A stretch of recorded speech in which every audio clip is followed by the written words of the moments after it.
tienes razón y no estás gorda. Okay. Son las 3 frases para llevar una relación. Buenas tardes, amigos de la Consentida 1220. Estamos iniciando con el programa Charlas con Sentido. Hoy tenemos como invitado al sociólogo Jorge Carranza, el cual nos va a hablar un poco acerca de la evolución de la justicia. Adelante, profesor. Bueno, pues muchas gracias, Blanca, por la invitación y pues la pretensión de sociólogo, pues yo creo que ya la calificará el público. De hecho, pues son una de las asignaturas y alguna de las áreas que me gusta moverme, ¿no?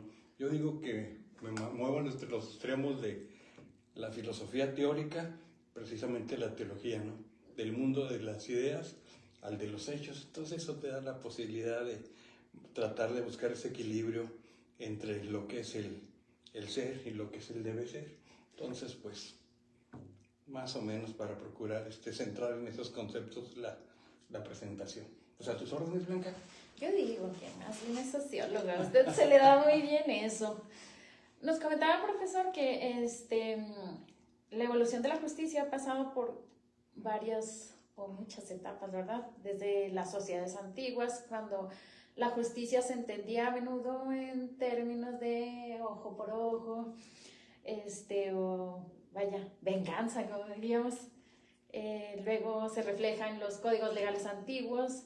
También existía lo que es la noción aristotélica de dar a cada cual lo suyo, que fue la que sentó las bases para la justicia distributiva. En este tipo también tenemos lo que es la influencia religiosa, que durante siglos la justicia estuvo ligada a preceptos religiosos y a su impartición a menudo pues se esperaba que fuera de parte de los eclesiásticos. Usted me habló un poco sobre eso, lo que es la evolución de la justicia. Cuénteme más.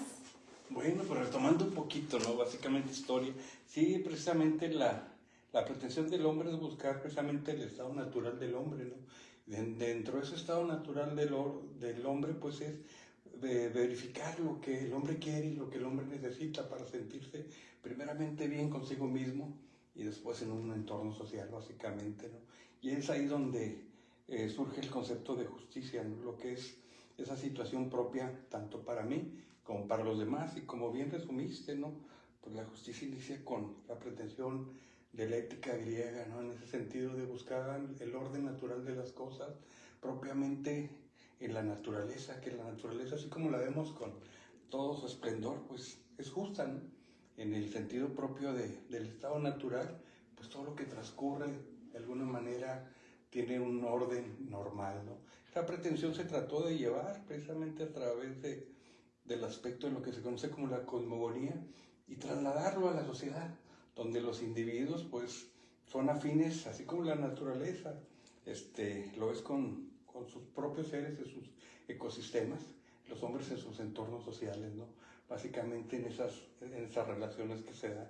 Y esto pues prevaleció por algún tiempo, ¿no?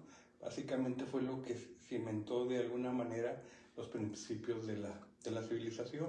A la caída de las civilizaciones romanas, pues nos encontramos, Blanca, con otro tipo de situación, ¿no? El hombre por naturaleza pues se retrotrae en el conocimiento, se vuelve a los aspectos más primitivos y busca la justicia como algo esperanzador, algo que lo alimente. Y pues las únicas instituciones que sobresalían y daban algo de estabilidad, rumbo, luz en eso, pues eran las instituciones eclesiásticas. La iglesia, inclusive con todos sus actos, de alguna manera, pues trajo cierto orden natural a la civilización, ¿no? Y aquí es donde el estado natural del hombre es precisamente determinado por esa idea de justicia divina, ¿no? Esa justicia propiamente que la determina propia natural de Dios a través de estudiosos eclesiásticos pueden determinarlo, lo que llaman la justicia divina, y que nosotros al tratar de traer esa justicia divina propiamente a la tierra, pues la llamamos derecho natural, y al tratar de llevarlo ya a la vida práctica, pues hablamos de la vigencia de la norma, precisamente el control y la responsabilidad de sí mismo, ¿no? Y surge pues con el iluminismo, que se conoce como el antropocentrismo, ¿no? Donde el hombre somos el centro del universo Y lo que nos distingue de las otras especies, pues precisamente es nuestra capacidad evolutiva, nuestra capacidad de razonamiento blanco, lo que los hace precisamente superiores, y de ahí la razón es la que va a definir precisamente el sentido propio de los hombres, ¿no? Y pues hasta la actualidad, ¿no? Con algunos cambios que pues ahorita modificaciones que en los últimos 200 años se han dado y más presentes los últimos, lo que fue la parte final del siglo XX y lo que iniciamos del siglo XXI, que es donde se renuncia a la idea filosófica y se busca respuestas en otra cosa más tangible, que son los hechos humanos. Es como surge la sociología blanca en esos aspectos. Hablando de sociología, bueno, vemos que los tipos de justicia hoy en día se diversificaron. Tenemos la justicia distributiva, por ejemplo, la justicia procesal, retributiva, restaurativa. El estado actual del ser humano en relación con la justicia se caracteriza por el reconocimiento universal de los derechos humanos. Hábleme un poco de eso, profesor. Bueno, pues son varios postulados, precisamente en el sentido propio de lo que me gusta su definición de justicia, porque yo en mis 30 años de vida académica no he encontrado un concepto más que me llene más de la justicia que precisamente la de Aristóteles de hace 2500 años, ¿no? Cuando consideraba la justicia en dos aspectos, ¿no? La justicia conmutativa, palabras sencillas, que nos toca una posibilidad dentro de este aspecto social, una rebanadita de nuestro pastel, ¿no? Y que si algo falla o se nos quita esa oportunidad de tener o de acceder, pues está la justicia conmutativa, que es acudir a quien nos lo pueda retribuir. Y en ese sentido, pues se maneja pues la justicia primeramente como un ideal, a que todos aspiremos a él en el sentido de igualdad, y después como una pretensión para poder buscar esta justicia cuando se violenta, básicamente. Entonces esas son las pretensiones de justicia. Y me decías que te platicara un poquito sobre el desarrollo o evolución. En concreto, ¿cuál era? Sí, bueno, a usted con los derechos humanos, ¿verdad? Sí. Bueno, en el Estado, el reconocimiento universal de los derechos humanos. Según mi pensamiento o lo que yo he visto es que ha cambiado la forma de ver lo que eran los derechos humanos antes y a lo que son ahora. Ya ve que usted también me comentaba sobre que ha cambiado todo eso. La percepción, naturalmente, ¿no? En la actualidad, muchos de los grandes operadores de los derechos humanos, los manejan y los emiten en sentencia, ¿no? Pero definir la naturaleza de los derechos humanos, pues, es una tarea que ha llevado muchos años, ¿no? Y tiene que ver precisamente con el estado natural del hombre, ¿no? Precisamente surge el concepto de derechos humanos, a mi parecer, ¿no? En mi concepción propiamente, en ese estado idílico del hombre que nace con derechos, y viene precisamente del postulado religioso, ¿no? Que el hombre precisamente por ser creación de Dios debe tener derechos en ese sentido, ¿no? Y ese postulado pues lo retoma precisamente la filosofía del Renacimiento, y habla pues ya no tanto por ser hijo de Dios, ¿no? Sino por tener su capacidad de razonamiento, su capacidad de dominio, por ser un ser superior y tener el control de los seres humanos, ¿no? Y es donde surge pues lo primero que conocemos, ¿no? El llamado naturalismo, ¿no? Como una corriente teórica que pues, algunos critican porque la llaman dogmática, ¿no? El hecho de que, como axioma de que nadie entiende, todos tenemos esos derechos humanos, pero no explican su origen, ¿no? Y pues posteriormente ante esa corriente pues surge el positivismo, donde ya el hombre, al contrario del naturalismo, como no se puede probar quién le da esos derechos, pues el hombre nace sin derechos y es el Estado el que le otorga los derechos a través de los instrumentos jurídicos de conformación del Estado, o hasta las últimas teorías que son con las que más compagino, ¿no? Viendo los derechos humanos como como un valor, como una condición, como algo necesario que necesitamos todos los seres humanos, que garanticen nuestro desarrollo, que garanticen nuestra felicidad, pero no nada más de manera egoísta, sino ese desarrollo de seres humanos en sociedad, ¿no? Entendiendo el derecho humano como lo que me permite ser mejor como persona, pero también contribuir dentro de mi entorno social propiamente, ¿no? Y que son lo último que hay, ¿no? Las teorías axiológicas de los derechos humanos. Entonces, pues es una aspiración propiamente de ser justo con uno mismo, no autonegarse. Ser justo, profesor. Exactamente. Ok. Yo tengo por ahí una dificultad para entender algo. Normalmente, bueno, nosotros las personas comunes y corrientes escuchamos mucho en las noticias, por ejemplo, que derechos humanos interviene más para proteger al reo, que a la víctima, al delincuente que a la víctima. ¿Por qué? Pues más, lo que yo me dedico más es al aspecto conceptual de los derechos humanos, pero también en la práctica se cuestiona mucho con ahora, tiene que ver precisamente con las modalidades propias del sistema garantista que estamos llevando, ¿no? Recordemos que pues, hubo una reforma constitucional se publica en el 2008, se reforman 10 artículos de la Constitución, la llamada reforma de seguridad propiamente, y ahí nos da el pie para que en el 2016 entre lo que conocemos como el sistema adversarial, que ya Chihuahua en el 2006 lo veníamos aplicando, ¿no? Y ahí precisamente a través de un sistema garantista, lo que se privilegia precisamente pues son los derechos humanos, ¿no? Y aunque se habla en la reforma constitucional del 20, se habla del procedimiento, las características, y se hablan los derechos de la víctima y los derechos del imputado, básicamente, y buscando pues ese equilibrio. En la práctica lo que se buscó más es subsanar pues una deficiencia histórica que se tenía de donde el procesado, donde el imputado, ahora llamado, en aquel entonces, pues por el sistema semi-inquisitorio, no se le respetaban mucho sus derechos con las características de prueba tasada, con la característica de confesiones ante la policía ministerial, judicial en aquel entonces. Ajá. Entonces eso nos lleva como en deuda pues a resarcirle, ¿no? Y viene el sistema garantista y lo que se privilegia pues es el debido proceso donde el individuo pues hay ciertos actos que básicamente la violación de esos actos pues implica dañar completamente el proceso, ¿no? Lo que se conoce en teoría como la teoría del fruto del árbol envenenado.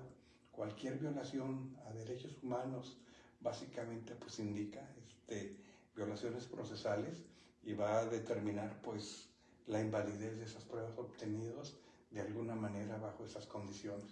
Por eso muchas personas salen libres, porque no se les ejecuta, no se hace lo que es el debido proceso. En la práctica, sí. Me tocó trabajar mucho con eso, desde la iniciación del proceso, del sistema adversarial, desde su promoción y después la aplicación en el ámbito penal. Antes que entrara en vigor a nivel federal, pues Chihuahua lo tuvo y los chihuahuenses sabemos mucho de eso. Y echamos a perder mucho, aprendimos mucho en ese sentido.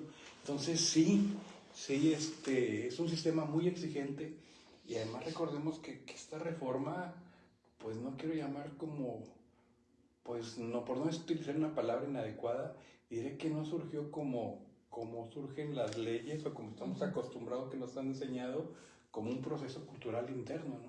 Sino nos llegó de afuera básicamente, ¿no?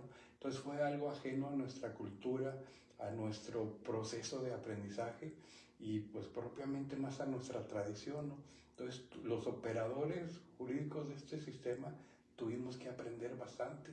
Dentro de esa curva de aprendizaje pues llevó mucho de las violaciones y atavismos que se tenían anteriormente de que estamos acostumbrados a que pues la autoridad pues con el concepto de buena fe pues está investido de poder y había que confiar en lo que decía, ¿no? Y pues en este sistema garantista donde ya no hay prueba tasada, donde ya los aspectos son muy diversos, pues el policía se le exigía mucho y se le capacitaba poco. Entonces eso nos llevó al problema de la puerta giratoria y de la exigencia reiterada y de la intervención de las comisiones de derechos humanos para salvaguardar los derechos de la víctima como una forma de aprendizaje. Y pues aún estamos en esa curva de aprendizaje. Ya son las nuevas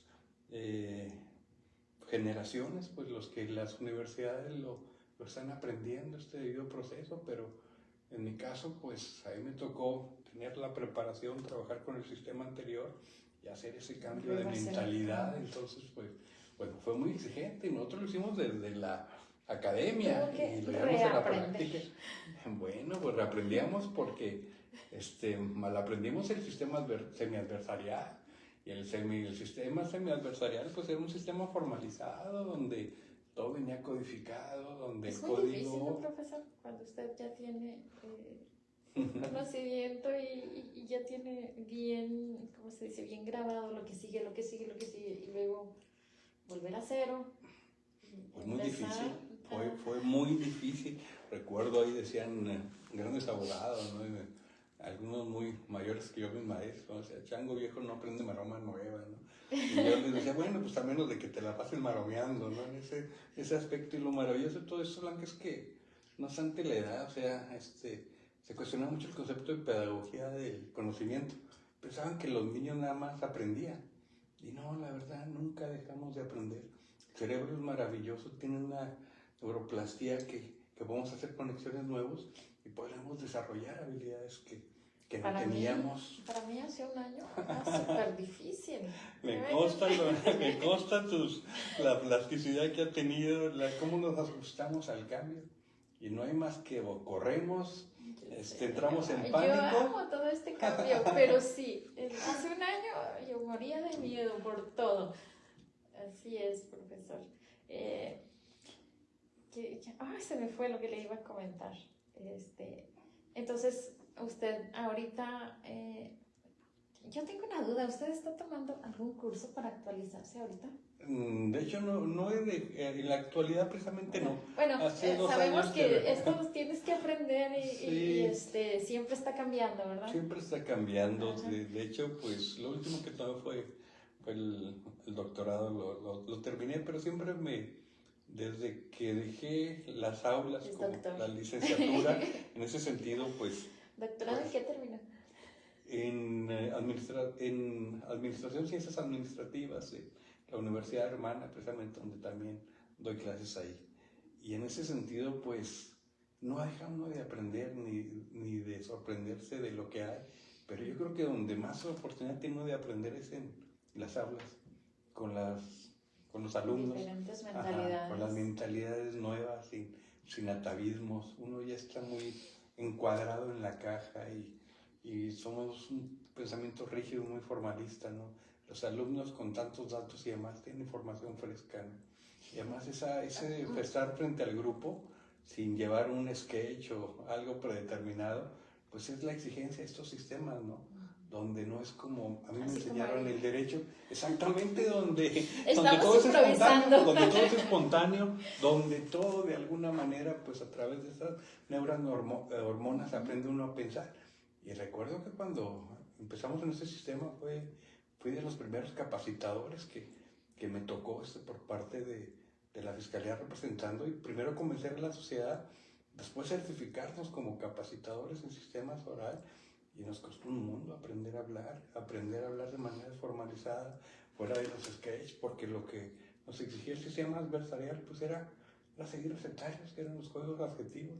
Y cuando hablamos de libertad probatoria, de libertad procesal, de una lógica material, donde estamos aquí lo que queremos un resultado, a diferencia de la lógica formal, que seguíamos un caminito, que era la ley, pues aprendiendo en el proceso de aprendizaje, pues vamos a aprender mucho, pero pues aquí estamos, ¿no? Y todavía falta bastante sobre estos sistemas, porque son muy demandantes y son muy diferentes a lo que estamos acostumbrados, y más los abogados, a la certidumbre. Y pues aquí no hay nada nada seguro, y aprende uno a vivir con esa incertidumbre. Qué difícil. Pues qué maravilloso, ¿no? Qué Bueno, maravilloso, sí, porque es cuando uno tiene la posibilidad o rendirse o hacer su mayor esfuerzo. Así es. Imagínate, pues, si los alumnos, si uno nada más les exige y uno mismo no se lo exige, pues cómo nos vemos, ¿no? Entonces, no Pero saben... también la manera de enseñar cambió. Sí. Cambió muchísimo. Hace días me tocaba ver a un profesor sufriendo porque un chico faltó muchos días. Entonces, ¿qué me tienes que dar? La oportunidad de presentar examen. Son modelos diferentes. Yo lo llamo, pues hay que sensibilizarse. El derecho, la disciplina se siente. Entonces no es nada más el pensamiento, sino es vincular la sensación, la emoción con la razón y manifestarlo precisamente a través de los hechos. Y pues son esas sociedades modernas de riesgo donde tenemos que estar, pues finalmente para qué sirve el conocimiento. Es muy difícil. Te voy a contar porque yo he visto, por ejemplo, chicos que hoy están apasionados con la clase y mañana la odian. Pues es que y quiero cambiarme, así. Pues habría que aprender a amar lo que uno hace y también, ¿no? De la teoría llevarla a los hechos, ¿no? Pero yo pienso que tienes que mentalizarte también porque, por ejemplo, bueno, en mi caso, usted sabe que yo tenía mucho miedo, pero yo decía, es que quiero hacerlo. El acto de voluntad. Así es, entonces eso tiene mucho que ver y yo veo que los chicos no tienen ahorita así como que una disciplina. Bueno, pues primero, para tener una disciplina, primero hay que autoconformarse, ¿no? Yo lo que veo mucho de los chicos es que pues buscan identidad y cómo dirigir rumbo cuando no tenemos identidad, ¿no? Entonces, pues propiamente están trabajando en la construcción de su identidad y luego ya que sepan quiénes son, que confíen, que sepan sus zonas de oportunidad, que sepan dónde tienen que trabajar, qué deficiencias tienen que sustituir, en cuáles no van a poder superar, pues solo entonces pues van a poder fijarse metas tangibles y haciendo el esfuerzo y sabiendo que también la predecibilidad, que no hay ningún camino seguro, que dicen los exitosos, no me incluyen ellos, pero que el éxito está lleno de fracasos propiamente, ¿no? Entonces pues que queda intentarlo y como les repetí en clases, ¿no? Si lo vas a hacer, pues hazlo con todo, si no, ¿para qué? Así es. Sí, yo cuando decidí venir aquí, yo dije, si no lo logro ahora, lo vuelvo a intentar. En mi caso, pues yo ya no tengo prisa, como dicen. No tengo la prisa que tienen los jóvenes para hacer cosas. Pero yo siento que tiene que ver también con la manera en la que ha cambiado la educación, ¿no? La forma de educar a los chicos. Pues, ¿qué te puedo decir aquí? Porque luego me lo reclaman las generaciones normales. Yo sé. Pero sí, No, es que es muy diferente a cómo fuimos educados usted y yo, por ejemplo. Pues aunque te llevo muchos años, pero supongo que sí, de hecho, pues eran sociedades más exigentes, teníamos menos recursos y ante eso, pues yo creo que la lucha pues era un tanto más tenaz, ¿no? Ahora, precisamente cuando los padres tratamos de haber construido algo y evitarles esas dificultades a nuestros hijos por las que nosotros pasamos, que fueron finalmente las que nos forjaron nuestro carácter. Lo que te decía ahorita, derrotas que si las sabemos sobrellevar y aprendemos de esa caída, pues salimos fortalecidos y pues donde los muchachos no tienen, pues no les gusta pasar ese trance amargo y es producto precisamente de la vida en sociedad. Ya no están acostumbrados a tener un tropezón. Y la vida siempre nos va a tirar y hay que levantarse en ese propio sentido.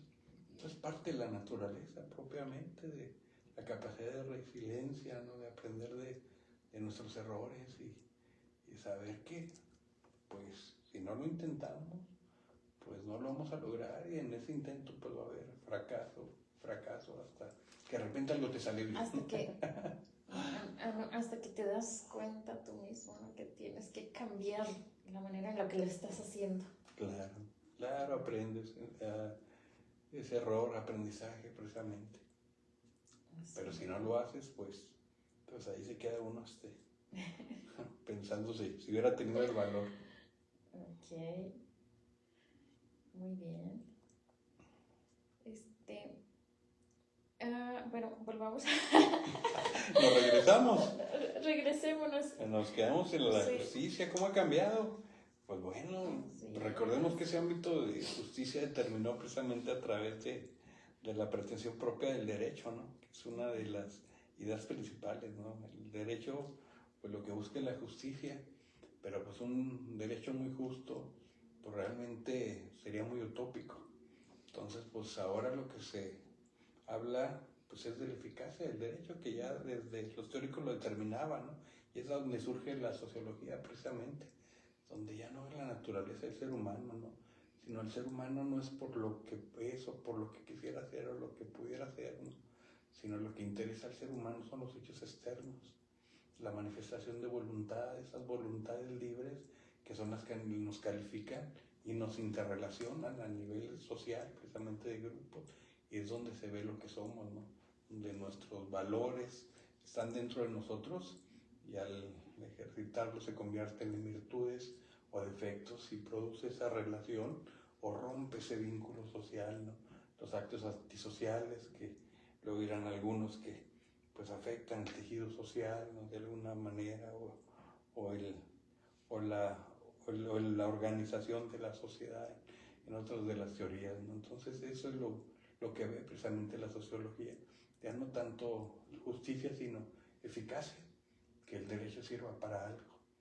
Y es donde nos ha llevado los últimos tiempos, ¿no? Donde pareciera que nada de esa eficacia, de esa exigencia social, pues sacrifica mucho lo que pueda ser justo. Sí, en este tiempo los desafíos que tenemos para obtener la justicia, ¿no? Pues tenemos lo que es la lentitud, la ineficiencia de los sistemas judiciales, la burocracia, la corrupción, la desigualdad social, como usted bien lo decía, económica, que es lo que viene dificultando, pues, que sea una sociedad justa y pacífica. Sí, de hecho fue una pretensión, precisamente surge desde el siglo XIX, buscar sociedades más justas, y se cree ingenuamente que a través de la tecnificación, de la ciencia, de los conocimientos científicos, ¿no? Como se decía, ciencia y progreso, nos podríamos tener todas esas respuestas, y en realidad pues surge un derecho formalizado, que es como yo lo aprendí en la universidad, un derecho, y la llaman ciencia del derecho, donde es un derecho exacto, ¿no? Donde surge un normativismo que regula precisamente todas esas conductas y quiere encontrar soluciones. Y durante algún tiempo, o sea, en algún momento se aplicó desde ciertas vertientes y pues se buscaba ese sentido de eficacia del derecho, ¿no? Ya a la postre, pues la experiencia nos enseñó que pues hay otra manera de ver el derecho. Algunos autores incluso no hablan de ciencia del derecho, sino hablan de una disciplina jurídica. Entonces ahí pues vamos viendo que el derecho no es muy exacto para lograr esa justicia. Hablamos de... Es que depende de la perspectiva de cada quien. Exacto, en ese sentido. Y es como surge la sociología para analizar hechos, situaciones y buscar otros aspectos, ¿no? Luego ya lo vinculamos con política, con control social, con orden y demás, pues qué lío, ¿no? Entonces todos estos factores, los abogados estamos muy acostumbrados a ver el orden normativo a través de la ley, y son muchos aspectos que son vinculantes para que una sociedad funcione. La norma es una de ellas, ¿no? Ahí es donde entra el depende, profesor. ¿Perdón? Ahí es donde entra el depende de los abogados. Pues sí, donde no es la norma, sino cada ley es de acuerdo que se tiene que al grupo adecuar social, a las realidades. a las realidades sociales. Sí. Por eso hablamos de familias jurídicas, hablamos de grupos que el individuo conforme a su cultura es lo que quiere, ¿no? Leí en la mañana un artículo sobre los desarrollos tecnológicos en Kuwait, en Medio Oriente, un desarrollo, ya está desfasado el concepto de primer mundo, pero desarrollo tecnológico, ¿no? Y tienen un sistema, pues, arcaico que llamaríamos nosotros, ¿no? Un derecho, pues nada que ver con el respeto a los derechos humanos, porque es un sistema todavía semi-religioso. Ellos no conocen los derechos humanos. No, y sin embargo más bien no los reconocen. No los reconocen. Así es. Y tienen desarrollo, ¿no? Entonces ahí es donde donde a nivel teórico se empieza a cuestionar lo que cada individuo Pues quiere por la razón propia, a ellos les funciona. Y dirán, oiga, pero maestro, la mujer y demás, pues, ¿qué hacer ante precisamente esas cuestiones? O el derecho como decíamos en Cancillería, a la no intervención de las naciones, ¿no? Así como los individuos tenemos nuestro propio proceso de desarrollo, pues los estados, las naciones encuentran su propia culminación a través de su propia experiencia, ¿no? Y es lo que encontramos actualmente con la globalización de imponer una forma que no es pues, también una forma de hegemonía del poder, que hay otras maneras. Dirán, bueno, pero finalmente pues, hay los resultados por los individuos que se ven afectados y demás. Sin duda, pero pues algunos sociólogos le llaman precisamente madurez social, donde las sociedades eligen su propio rumbo, su propia soberanía, precisamente. Es la manifestación y uno de ellos es la ley, pero está la cultura, los valores, la educación. Hay muchos aspectos más que esos. Hace muchos años, yo hablaba con alguien porque su novio, ella y su novio tuvieron un hijo. Su novio era sirio y vivía aquí en Juárez. Y ella estaba sufriendo porque su novio le dijo que iban a ir a su país. Y su familia le decía que se pusieron a investigar y le dijeron que no fuera porque en cuanto ella sube al avión, ella deja de ser una persona.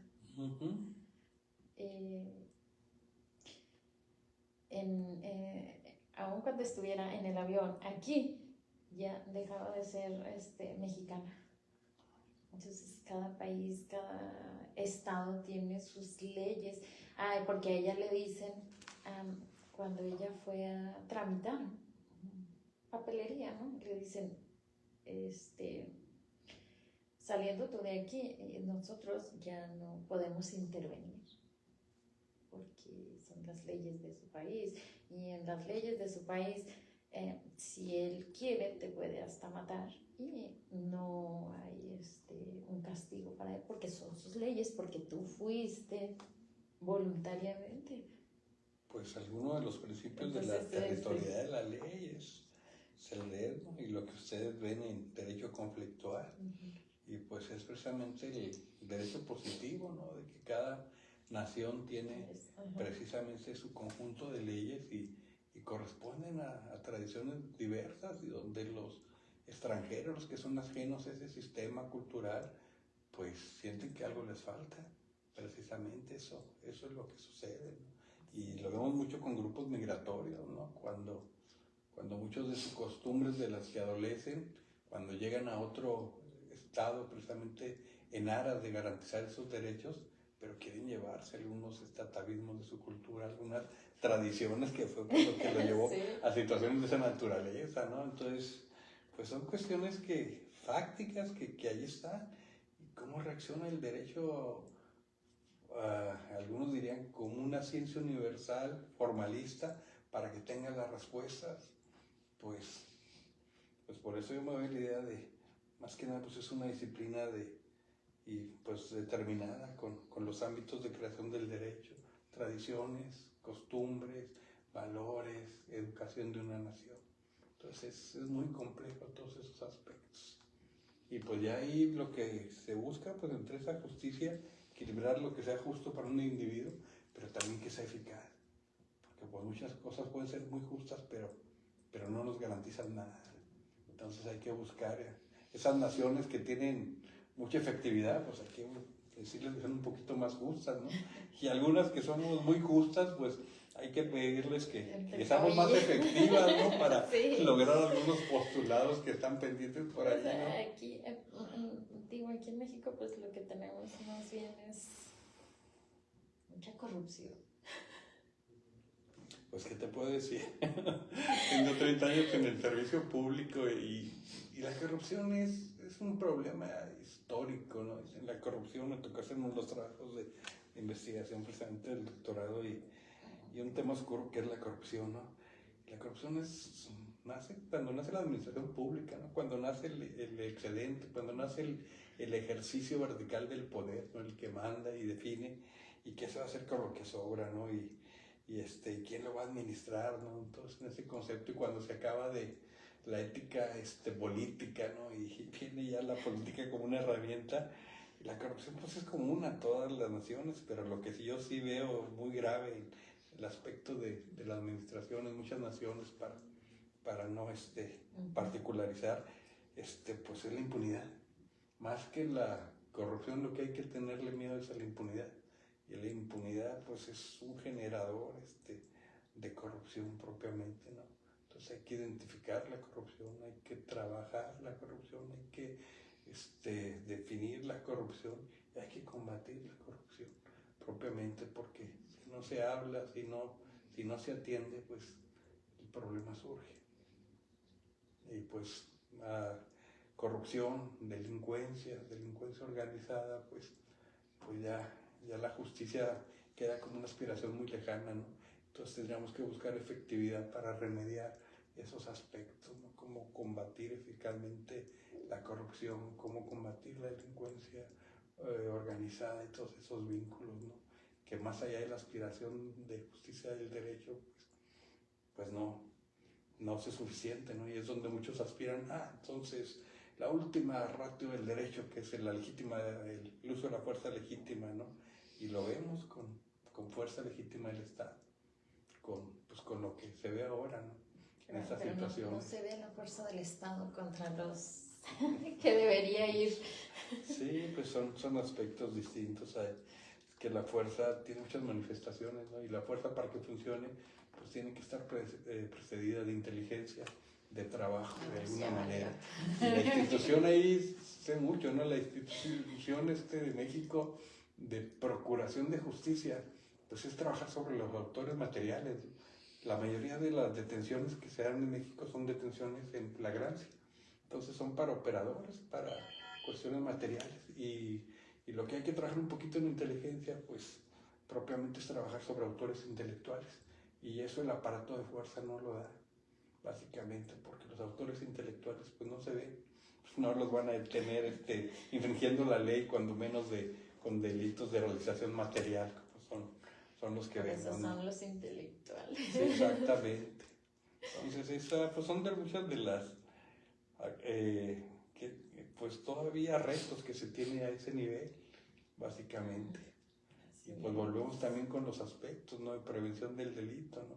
También una política reactiva, pues te funciona para un control, pero hay que trabajar también en la prevención de esos delitos y es muy complejo y pues los gobiernos es lo más difícil, ¿no? Duran 6 años cuando más, si no 3, y el proyecto de nación, un proyecto para que fructifique, a nivel personal, hablamos de 20 años, para consolidar, ¿no? Pues una nación que no tiene un rumbo, que vamos hacia un aspecto neoliberalismo, nos regresamos a un gobierno socialdemócrata. Luego cambia el gobierno y cambia todo. Y empezamos de nuevo otra vez, y sin un servicio civil de carrera, muchas de las cuestiones que son jurídicas y de servicio civil de carrera, como es la procuración de justicia, pues luego se politizan y cambian a otras cuestiones, pues. Eso es lo peor. Pues ahí tenemos mucho en que trabajar todavía, hay mucho que trabajar. Bueno, profesor, pues le agradezco mucho su compañía, su charla. Me da mucho gusto que haya aceptado venir a acompañarme en este programa. Pues terminamos porque ya me están dando carrilla acá. Bueno, pues, espero que me vuelva a acompañar en alguna otra ocasión. Le agradezco mucho. Al contrario, es un placer y un gusto y en cuanto me lo pidas, con gusto. Muchas gracias, Blanca. Amigos, nos vemos el próximo miércoles en otra charla con sentido. Muchas gracias, profesor. De nada, Blanca.